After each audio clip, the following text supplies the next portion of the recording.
رسول بخش رئیس صاحب، آپ کی نظر میں P T I us position میں ہے کہ کل ایک فائنل کال دی جا سکے ان کی جانب سے؟ فائنل کال دی بھی جائے تو اس سے ہوگا کیا کہ ماضی میں بھی انہوں نے کال دی ہیں، ماضی میں بھی احتجاج ہوئے ہیں، ماضی میں بھی وہ سڑکوں پہ آئے ہیں، ماضی میں بھی وہ اسلام آباد کی طرف چلے ہیں، لاہور کی طرف چلے ہیں. وہ صبح تو وہاں تو ان کی اپنی حکومت ہے. احتجاج کی کامیابی کے لیے جو لازمی عناصر ہیں وہ اس وقت مجھے پی ٹی آئی کے حق میں موجود نظر نہیں آتے. پہلی بات تو یہ ہے کہ کوئی قابل عمل حکمت عملی اور جس کو کہ سسٹین کیا جا سکے، کہ جس کو چلایا جا سکے، اور اس کے ساتھ ساتھ یہ ہے کہ اس کو صرف ایک صوبے میں نہیں اور چند شہروں میں نہیں بلکہ وہ ایک ملک گیر احتجاج ہو. دوسری بات کہ عوام کے سب طبقے ان کے ساتھ ہوں. کہ یہاں پہ اگر آپ پاکستان کی طبقاتی اور سیاسی تقسیم کو دیکھیں تو کون سے لوگ ہیں جو تحریک انصاف کے اپنے لوگوں کے علاوہ ان کے ساتھ کھڑے ہوں. وہ بھی مجھے کوئی ایسا نظر نہیں آ رہا. کوئی واضح کوئی نظریات ایسے نہیں ہے جو ماضی میں ہوا کرتے تھے، لوگوں میں ہلچل مچاتے تھے اور ایک گرمی پیدا ہوتی تھی، حرارت پیدا ہوتی تھی کہ ہم نے ملک میں ایک بہت بڑی انقلاب لے آنا ہے، بہت بڑی تبدیلی لے آنی ہے. صاحب کیوں عوام کا ایک عدم وابستگی دکھائی دے رہی ہے پاکستان تحریک انصاف کی احتجاجی کال سے؟ وہ صرف تحریک انصاف پہ نہیں ہے بلکہ وہ ساری سیاسی جماعتوں پہ ہے، سیاست پہ ہے اور پاکستان کے تمام سیاسی اداروں پہ ہے اور ریاستی اداروں پہ ہے. اعتماد ختم ہو چکا ہے کیونکہ وہ ایک دفعہ تحریک انصاف کو بھی تو ووٹ دے چکے ہیں اور اقتدار میں لا چکے ہیں. اقتدار کے دوران جو کچھ ہوا میں نہیں سمجھتا کہ ان کی جو کارکردگی تھی اس سے لوگ بہت خوش تھے. یہ بات کہ جب ان کی حکومت گرائی گئی تو اس کے بعد میرا خیال ہے تحریک انصاف کی مقبولیت میں اضافہ ہوا، لیکن وہ اضافہ ان کی اپنی کارکردگی کی وجہ سے نہیں تھا بلکہ جن لوگوں کو جس طریقے سے اقتدار میں لایا گیا تھا، جو حکومت بنی تھی عبوری حکومت اور پھر اس کے بعد کے انتخابات اور جو کچھ میں ہوا اس کی وجہ سے میرے خیال میں لوگ اور جو حکومت کی کارکردگی ہے. تو میرا نہیں خیال کہ تحریک انصاف میں وہ تنظیمی صلاحیت بھی ہے کہ دیکھیں 3-4 تحریکیں ہم نے دیکھی ہیں. ایک تحریک جو ہم نے دیکھی جو بڑی کامیاب طریقے سے چلی تھی وہ پی این اے کی تحریک تھی ذوالفقار علی بھٹو کی حکومت کے خلاف.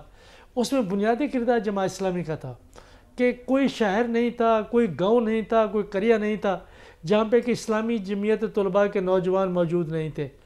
وہ متحرک تھے، وہی گولیاں کھا رہے تھے، وہی لوگ سڑکوں پہ روزانہ نکلتے تھے. ایک منظم جماعت ان کے ساتھ تھی.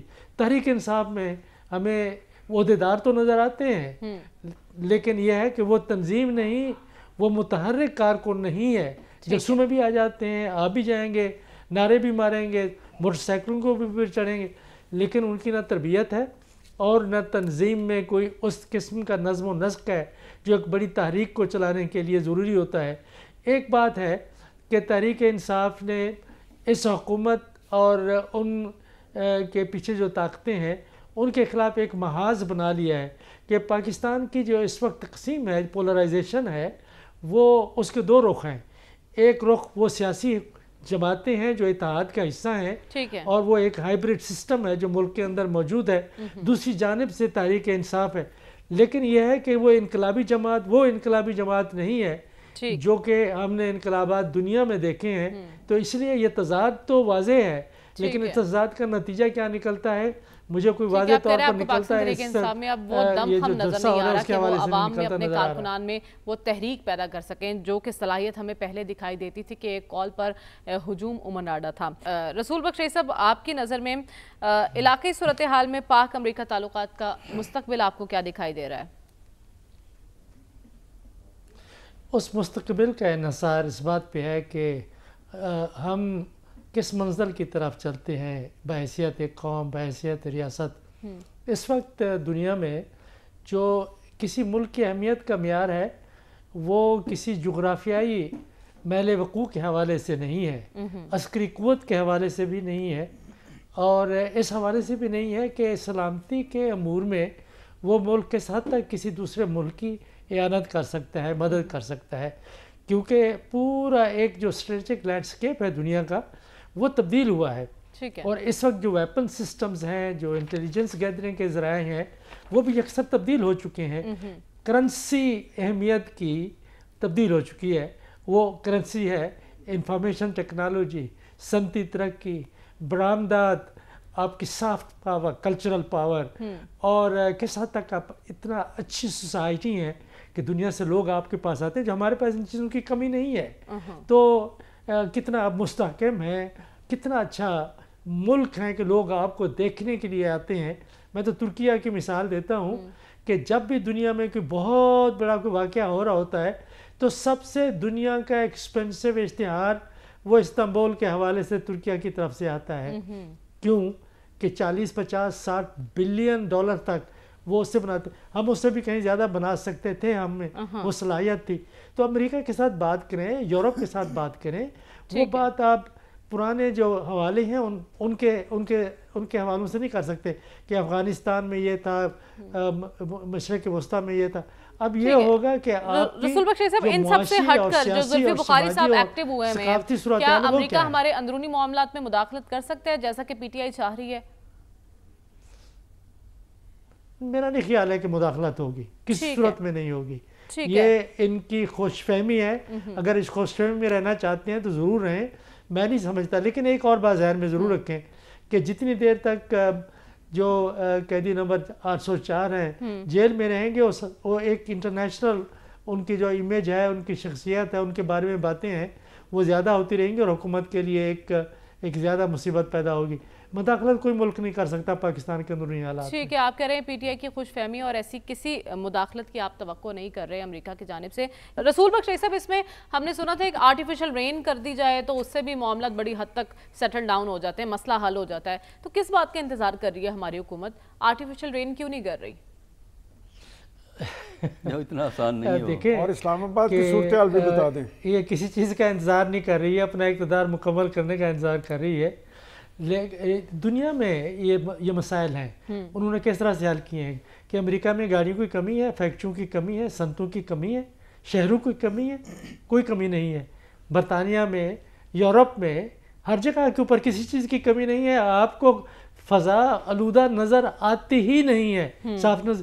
کیوں کہ جہاں پیدا ہو رہی ہے آلودگی آپ وہاں ختم کرتے ہیں، ان کے اسباب کا تدارک کرتے ہیں، اور صرف یہ نہیں ہے کہ سردیاں آ گئی ہیں تو کرتے ہیں، یہ ایک پالیسی ہوتی ہے، فریم ورک ہوتا ہے کہ آپ کے پاس دیکھیں، آپ لاہور میں یہ جو رنگ روڈ ہے اس کے اوپر آپ چلے جائیں، ہم کئی دفعہ گئے ہیں پہلے، آج کل کا مجھے معلوم نہیں ہے کہ وہاں پہ جو وہ صنعتیں ہیں اس کی سریا بنانے والی یہ اسٹیل کی کھلا وہاں پہ دھواں نکل رہا ہے۔